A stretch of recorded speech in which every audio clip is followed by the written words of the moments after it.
continuity equation, momentum equation, and so these three theorems are very essential while deriving continuity, momentum, and Navier-Stokes equation as well. So, what are the significance of these theorems? That is what we are going to explain. First one is Stokes theorem. You might have heard in your previous classes. If you means if you are not aware or not remembering, it's okay. Just we can refresh it. So, what is Stokes theorem? So, Stokes theorem. Actually, it's a relationship between Stokes theorem. Simply, you can explain like this. That is, it relates Stokes theorem relates a line integral with the surface integral. That is the basic thing related to Stokes theorem. Don't think much in deep in depth. Don't think. You just keep this thing in mind. Stokes theorem relates line integral or single integral with double integral or area integral. I will explain it. I will write it and I will explain you what is. So first is what Stokes theorem. Stokes theorem. So first I am drawing. First I am considering a small. See that's a dotted line represents a curve. Okay, but I am saying that this is a curve of length dl. Okay, so curve of length dl, and through that portion some parameter phi. Phi can be any flow parameter. For example, phi can be what? Phi can be velocity. Okay, phi can be pressure. Okay, so for example, you keep these things in mind, or density, any flow parameter. So if it is velocity, then what you have to think? You have to think that some part or fluid is flowing out of this part. Okay, through this curve. Some velocity of some particle moving with some particular velocity v, it's flowing across this curve. That is what is happening. You can imagine. So it's a one dimensional, because one dimensional, if we consider we across a line or edge, we can show only a line in one dimension. So, but we know the parameter we know is velocity, and we know the quantity of velocity or the effect of velocity through this much region. And what I am going to, so if I want to calculate across a closed loop, so now I closed with hard lines. Okay, across a closed loop, what will be the effect of velocity? So you just think. So fluid may be going out through all regions. Then how we can find, if we know about a length dl? Dl is a very small, means infinitesimally small what length, that is dl. So for across dl we know. So if you want to find across the total curve, what we have to do? We have to integrate. Then we have to put, that is cyclic, because it becomes a closed loop. V into dl. Integrate v dl gives the effect of velocity across this entire curve. Okay. Sometimes we integrate, for example, if this is dl, this is dl. Okay. So I will extend dl like this till from a to b.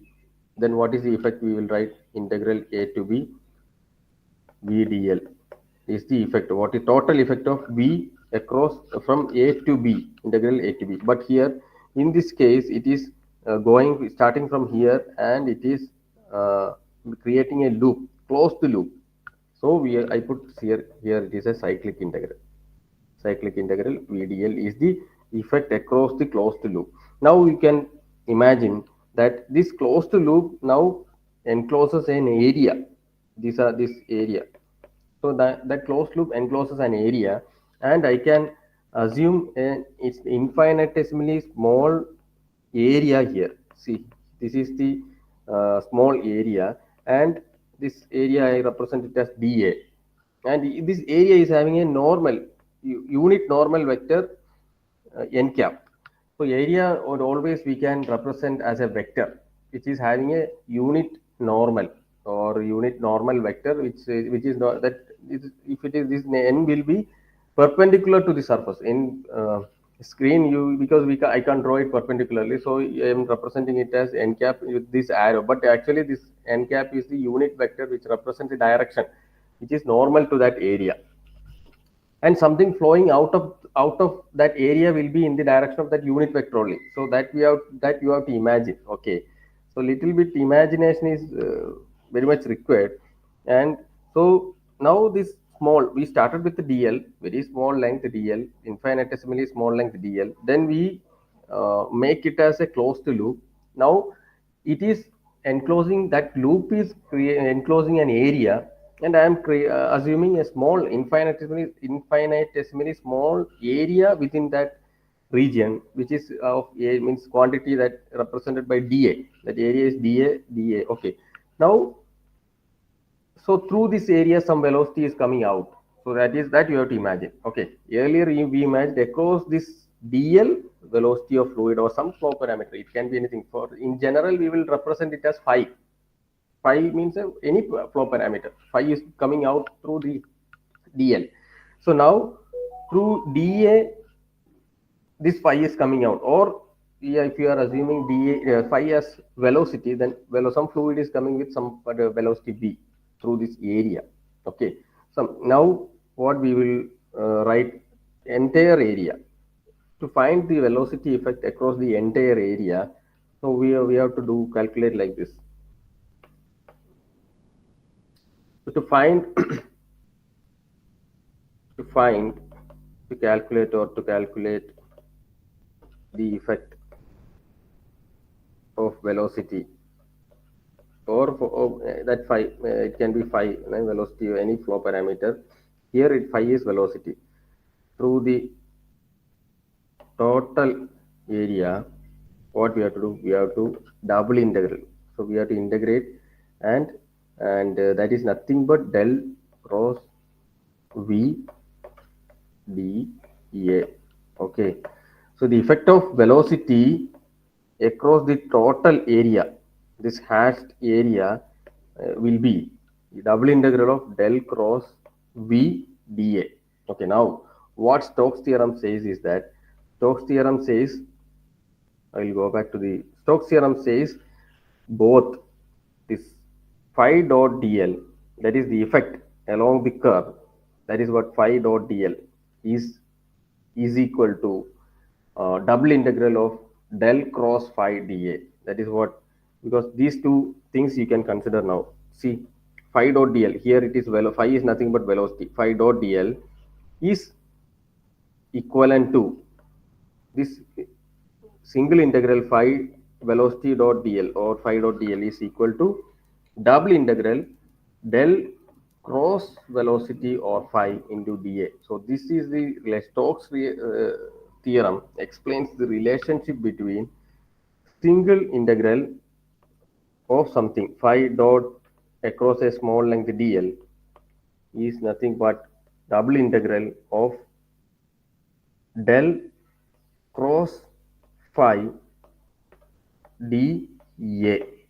So if you know something across a line or is closed to loop, so what is the effect of same thing? So we know across, we calculated this. This represents what? This represents the effect of velocity along the curve. Along the curve. Okay. So that is nothing but we can equate with the area. So if we, that how we can equate through this double integral del cross v dA. Or so this term represents the total effect across the area, and this term represents the effect of velocity across, along the line, along the curve. Both are same. That is what Stokes theorem explains. So you just keep this thing in mind. You have to keep this formula in mind. Wherever if you want to convert dl, and we connect dl with dA, we have to use Stokes theorem. So dl is what? Length. Length means single unit, means meter only. So one integral you have to put. Only one. dA is what? X and y will come. X into y gives only, means gives area. So double integral you have to put. Otherwise you have to tell that surface integral. Okay, this is line integral, this is surface integral. So Stokes theorem connects line integral with surface integral. So that is the thing you have to keep in mind. So next is divergence theorem. or Gauss divergence theorem. So similarly, this thing divergence theorem will connect from the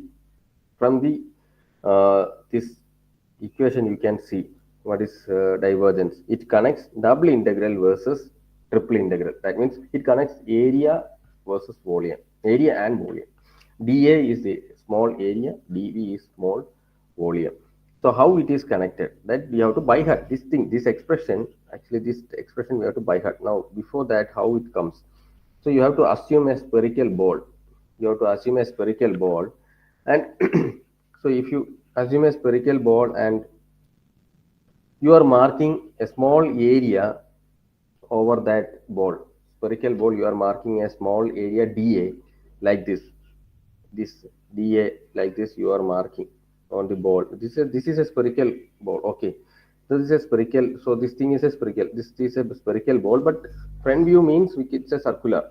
You can see only circle, but you have to assume it as a spherical ball. Now, over the ball you marked it small dA, the infinitesimally small area dA, and you know that is having a unit vector normal and n cap unit vector which represents the direction or that normal to that particular area, normal to that particular area, that is n cap, and through that area fluid is coming out. So fluid, some flow is happening with velocity v.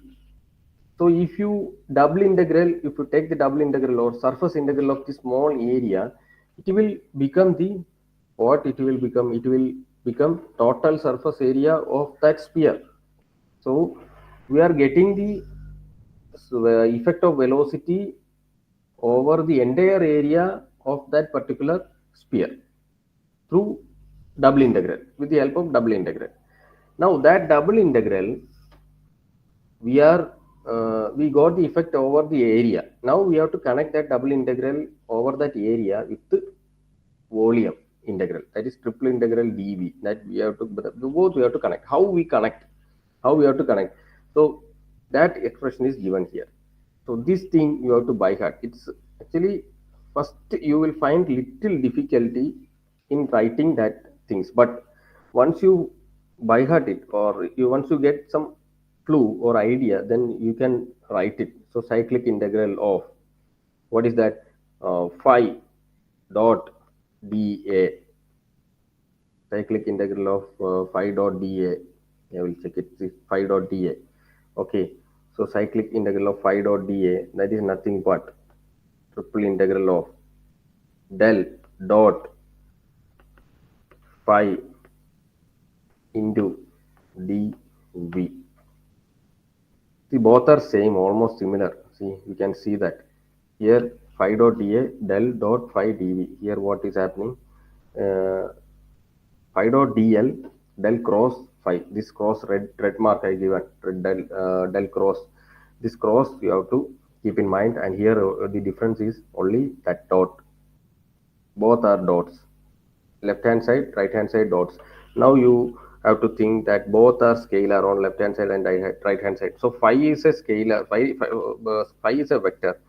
Vector dot vector will give a scalar. That all things we know that v dot v dot means what with I. What is that? I dot I means I cos theta will come, and both are cos 0 1. Both means both are in same direction. So angle between both is 0 and cos 0 will become 1. So that kind of things we already learned. Anyway, this thing you have to keep in mind how to write this expression. So this is Gauss divergence theorem. Okay, this is for phi is vector means we use Gauss divergence theorem. Okay, next, if phi is a scalar, implies double integral of phi dA becomes what? Del phi dv. Nothing is that. That means dot will go, because since if it is a vector only, we have to put dot in between. Both are vectors. Okay, but here it is not a vector. Here Here, this phi is not a vector, phi is scalar. Then we have to use this expression. Nothing. What you have to do is that you have to remove the dot. Then this theorem is called what? Gradient theorem. This theorem is called gradient theorem. Okay, this theorem is called gradient theorem. Now we learn what. See, this is what is called Gauss. This is divergence. This is Stokes theorem. Stokes theorem, gradient theorem. Sorry, Gauss divergence theorem, gradient theorem. So you can now here itself in one PPT itself you can see phi is phi dot dl. Here it is dl. It's a length, so only one integral is nothing but del cross phi into dA. Since it is area, you have to put double integral. So single integral becomes double integral here, or double integral can be reduced to single integral. If you know some effect over an area, how what is the effect over a line? Or if you know some effects over a curve or closed curve, then what is the effect over the area enclosed by that curve? See, if it's very this theorem helps to convert that conversion becomes easy after the what after this finding. So they made the Stokes means maybe the name Stokes, that scientist name is given to that particular theorem. So they made everything easy. How we can convert from a line to area, or how we can convert something from area to volume or volume to area. If you know something over a volume, then what is the effect over some area enclosed by that volume? No, means what is the effect over, if you know the effect over an area, then what is the effect within that entire volume which is what enclosed by that area. For example, a cube you can consider over the area total. For example, like for a cube, total six surfaces are there, six faces are there. You know the effect across all the six faces. Then what is the effect within that cube, within the volume? What will be the effect? Then you have to apply either this or this Gauss divergence or gradient theorem, depending upon the what parameter, which is scalar or vector. If it is vector, then you have to use Gauss divergence theorem. If the parameter or flow parameter is scalar, then you have to use